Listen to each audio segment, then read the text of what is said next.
কি বিপ্লব। মিথ্যা কথা কবা না। না। তুমি হিন্দু না মুসলমান? মুসলমান। তোমার কটা কথা বলে দিয়ে যাবো। কথা কটা যদি সত্য হয় সত্য বলবা তো। জি। একবার কও বিসমিল্লাহ, বিসমিল্লাহ, আরেকবার কও সুবহানাল্লাহ। সুবহানাল্লাহ। রাগ করলা? না, এই নামগুলো নিলে ভালো না ক্ষতি? ভালো। তোমার চারটে কথা বলে দিয়ে যাবো।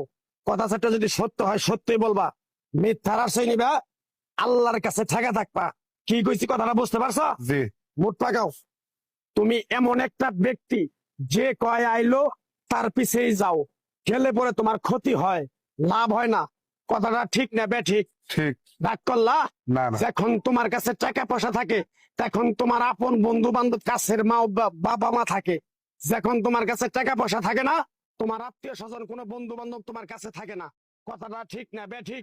ঠিক। রাগ করলা? না, না। এই কথাগুলো আগে পিছে কোনদিনে বলছিলা? না। তুমি মানুষের পিছনে যায় হাজার হাজার টাকা পয়সা নষ্ট করো, তোমার পিছনে এসে কেউ 10টা টাকা ক্ষতি করে না। কথাটা ঠিক নেবে ঠিক? ঠিক, ঠিক। আরেকবার কও বিসমিল্লাহ, বিসমিল্লাহ, আরেকবার কও সুবহানাল্লাহ। সুবহানাল্লাহ। বিশ্বাসে বস্তু মিলে তর্কে বহুদূর। তোমার যে কথাগুলো বলছি সত্য বলছি না মিথ্যা বলছি? সত্য। তুমি এমন একটা ব্যক্তি, মানুষের দুঃখ কষ্ট দেখতে পারো না, তার পাশে যাই দাঁড়াও, তারা এসে তোমার পিছন থেকে ক্ষতি করার জন্য ঘুরে। কথাটা ঠিক নেবে ঠিক? ঠিক। রাগ করলা? না। কিছুদিন আগে একটা বিপদে পড়ছিলা, অনেক বন্ধু বান্ধবের কাছে 10, 20, 50 হাজার টাকা হাওলা চাইছো, তারা তো ফোন ধরেই নেই, তোমার সাথে এখন যোগাযোগ বন্ধ করে দিছে। কথাটা ঠিক নেবে ঠিক? ঠিক, ঠিক। রাগ করলা? না, না। আরেকটা কথা বলে তো যাবো, সত্যটা সত্য বলবা, মিথ্যার কোনো আশ্রয় নিবে না। মিথ্যার আশ্রয় নিবা, আল্লাহর কাছে ঠেকে থাকবা। কথাটা কি কইছি বুঝতে পারছো? জি। রাগ করলা?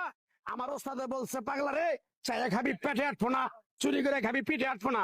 তাই আমি পাগলা, গাছ গাছরা তাবিজ কবজ দিয়ে কারো কাছে টাকা পয়সা নিয়ে খাই না। তোরে যে কথাগুলো বলছি সত্য বলছি না মিথ্যা?